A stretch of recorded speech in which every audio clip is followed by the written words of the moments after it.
And so we're halfway through the Sky Bet Ebor Festival of 2026, and it's, as you were, Juddmonte, Andrew Balding, Colin Keane in the Group 1 winners enclosure. It was Item 24 hours ago. It's Kalpana today. Of course, Kalpana was entitled to win. She'd won the King George, but it was a deeper field than you might have expected. It included the ARC runner-up Mini Hawk and lots of progressive horses who've won classics, and she really had to scrap for it, Martin. Tell us the story of the race.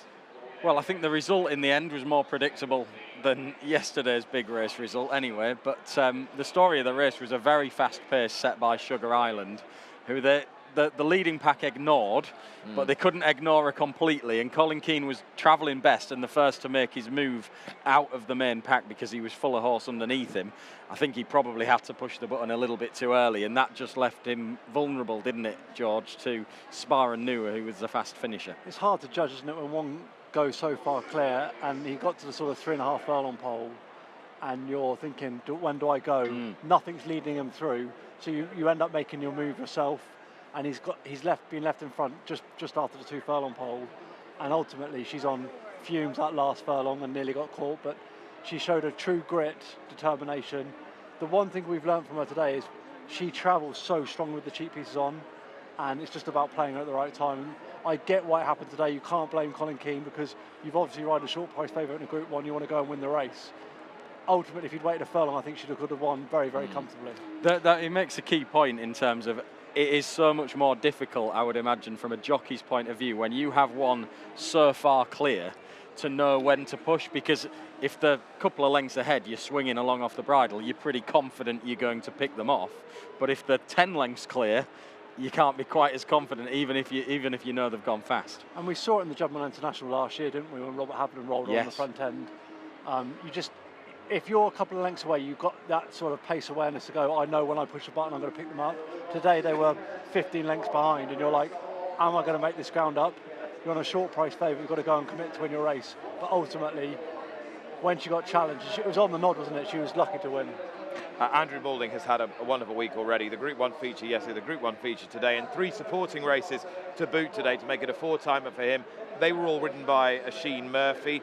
The Lost King in the grand finale won quite easily in the end. Prizeland took the Galtres at a big price, and in the final race, Machadadorp was a winner. So they are barrelling through the summer, the Kingsclear team. Yeah, what a day. And I think, to be fair, we've seen Oisin Murphy at his best, riding at his best all the way through today's card as well. Prizeland I was impressed with in the Galtres, handled the slower ground really well.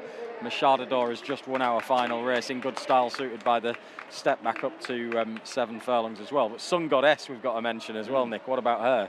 That was an unbelievable performance. I mean, extraordinary performance from Aidan O'Brien's Sun Goddess in the Harry's $500,000. She had absolutely no chance with 2 furlongs to run. She's ended up winning, well, as I said, the form book will tell you that a Group 1 winner has won a sales race, and you'd be like, yeah, so what, by a long way, so she should have done. But, I mean, I don't know how she did it. It doesn't tell the full story, does it? And also, watching the race, she didn't travel with any fluency today. She was a little bit like that at the Curragh last time. I thought she was not as comfortable on the loose ground. She's going to get further for sure, isn't she? And I think when she stepped up in trip, she's a force of nature.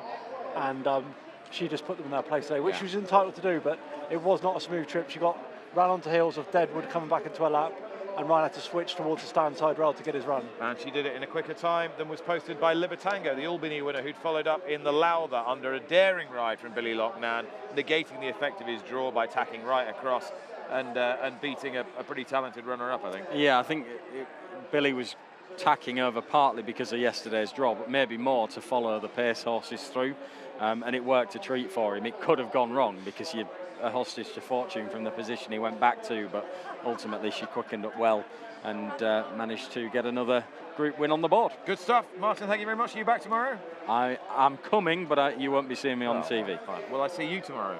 No, you won't. You'll see me at Goodwood a week on Saturday. Well, they're all deserting me. I know Lydia will be here, though, so, you know, that's good. And Aidan, our cameraman, he'll be here, too. You'll be here as well for day 3 of your Sky Bet Ebor Festival. See you then.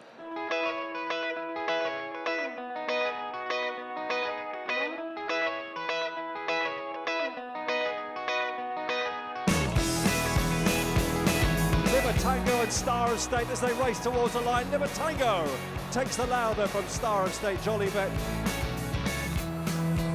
Sun Goddess has come from nowhere and has absolutely smashed them, and she's outclassed them. But the Lost King here is going to come home and win again at York and goes on to win readily. Prizeland is galloping to a handsome victory here. It's going to be a double for Oisin Murphy and a treble for Andrew Balding. In the feature, the Group 1 Yorkshire Oaks, you'd hope it's a race of some depth. Kalpana, Sparan Nua, lunging late on the inner. This could be an enormous shot. Kalpana's in trouble. She's going to hang on though, just I think.